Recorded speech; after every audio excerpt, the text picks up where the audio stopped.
Hello, ladies and gentlemen. All Somali parties contact Somali Star online training, full training and good behavior lessons. Contact Gmail, Hotmail and Yahoo and direct number, tutorial and full training. Assalamu alaikum, bismillahir rahmanir rahim. Dhamaan ardayda dadweynaha Soomaaliyeed ku soo dhawaada casharada online-ka Somali Star online training oo barashada luqadda qaybta luqadda Englishka ku soo dhawaada. iyadoo casharada taxanaha ay noo socdaan marka ardayda gaarka ah casharada taxanaha gaar si gaar ah emailkooda loogu diro ayaga si gaas ay casharada loogu sameeyaa oo ayaga si gaar ayaa loogu diraa casharadan ma qoseeyaan casharadan dadweynaha Soomaaliyeed oo dhan bay ka dhaxeeyaan cid walba oo internetka isticmaasho rabta inay wax ka faa'iideysto marka sida darteed contact hotmail gmail iyo direct number marka casharadii taxanaha ayaa noo socdo maanta waxaan qaadanaynaa cashir hore aan u soo qaadanay oo aan isku duubnay first thing first plus grammar casharkii ahaa waan casharkiisa labaad arki doonaa marka waa soo gudagalayaa marka wuxuu ahaa casharkan waxaan aragnay part 1 asoo aan hore u soo qaadanay maadaama part 1 aan soo qaadanay kan waxaan qaadanaynaa maanta part 2 giisii oo lesson 6 buu casharka bilaabanaya lesson 1 ilaa lesson 5 hore ayaan u sharaxnay oo casharkan aan u soo duubnay marka muxuu waa soo duubnay kan lesson 5 buu noo weeka lesson 6 baan ka bilaabaynaa marka lesson 6 muxuu noqonayaa oo buugan muxuu noqonayaa lesson 6 oo aan ku arki doonaa casharkeena halkaas ka bilaabanaya marka baabuurtan ayaan ka sheeg oo casharka qoseeya marka wuxuu leeyahay casharkan soo gudagalo what makes it yaa sameey what make is it yaa sameey marka wuxuu ku leeyahay it's a Volvo gaariga la yiraahdo Volvo Swedish dalka Sweden ama Swedish ka sameey it's Volkswagen gaariga la yiraahdo Volkswagen waa German it's Morris gaariga la yiraahdo Morris waa English ama England ama UK it's Fiat gaariga la yiraahdo Fiat Italian waa Talyaani it's Buick gaariga la yiraahdo Buick waa American ama USA waa dhigi kartaa what make is it dawladee sameysay tani waa su'aal marka it is a Volvo gaariga la yiraahdo Volvo Swedish it is Volkswagen German it is Morris England it is Fiat Italian it is Buick American saya waqrinaysa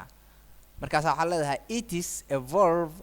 Sweden baa sameysay it is Volkswagen Germany baa sameeyay it is Morris England it is Fiat Italian it's Buick American marka casharkan ku sii xiga muxuu noqonayaa marka saa ayaa u aqrinaysa saan ayaan u sharaxaynaa marka casharadeenii taxana ahaa lesson baan lesson 6 baan ka soo bilownay lesson 7 waa inaan ku xijinaa lesson u qaadanaa marka lesson 7 marka waa wada sheekaysi lesson 7 waa wada hadal Robert ninka la yiraahdo iyo gabar Alice la yiraahdo wada hadlayo Robert baa soo booday wuxuu yiri I am a new student waxaan ahay arday cusub my name magacigana is Robert waa Robert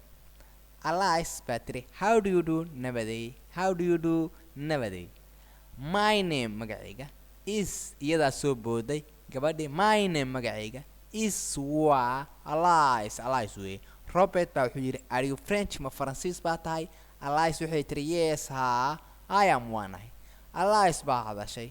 what nationality are you adigana wadankeed u dhalatay ayay tiri Robert ayay ku tiri Robert baa hadlay wuxuu yiri I am Italian waxaan ahay Talyaani I am Italian waxaan ahay Talyaani halkan lesson 8 what's your job maxaad ka shaqaysaa ama shaqadaadu maxay tahay I am aniga policeman nin boolisan ahay gabadhu waxay tiri I am aniga police woman gabar boolisada tahay boolisad waan ahay I am aniga an air hostess waxaan ahay gabadha diyaaradaha ka shaqeysa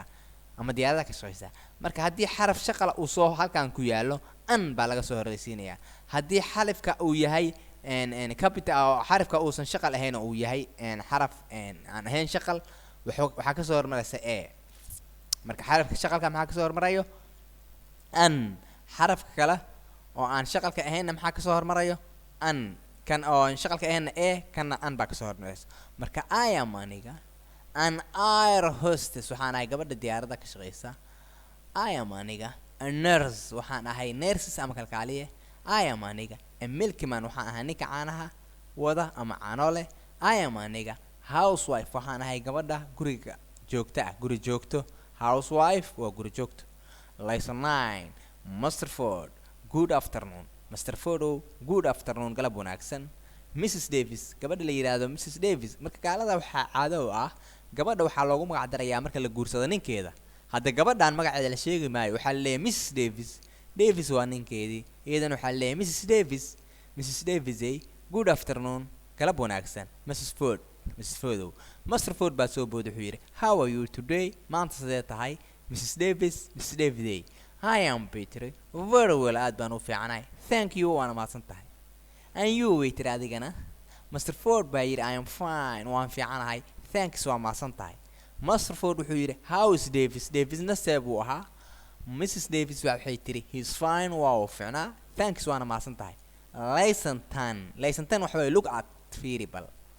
look at fiiri that man ninkaasi that waa uu buuran yahay that woman gabadhaasina thin waa caato that policeman ninka booliskana tall waa u dheer yahay ama tall waa u dheer yahay that mechanic ninka mechanicana dheertu waa uu wasaqaysan yahay ama waa usgog baa saaran that nurse gabadha nurse-kana clean waa nadiif marka ilaa ay 5 cashar baan hadda soo akhrinay 5 horaan waa akhrinay marka cashirkan qofka arka cashirkiisii hore waa inuu soo arkaa waana buugga koowaad first plus grammar waana casharadii taxanaha ahaa oo inooga socday luqadda Ingiriiska iyadoo taxanaha inoo socday marka casharadeenii taxanaha ahaa ayaa noo sii soconaya oo aan ku qaadanayna buuggan first plus grammar iyadoo casharada taxanaha oo badan inay socdaan marka ardayda gaarka casharada loo siiyo waa gaar ayaga ardayda kale oo aan casharadan la socon oo ayaga oo emailka lagu dirana oo adduunyada daafeeda kala duwan joogana ayagana casharadooda emailka ayaa lagu dirayaa marka waa barashada casharadii Somali Star Online Training good behavior and tutorial lessons kusoo dhawaada dhammaan dadweynaha Soomaaliyeed meel walba adduunka ka joogtaan idinku casharada halka kala socon doona contact marka hotmail gmail iyo direct number kii aad doontaan kala soo xiriira sidaa darteed waa anigoo ah Maxamed Axmed Barre waxaan idin leeyahay wassalaamu calaykum waraxmatullaahi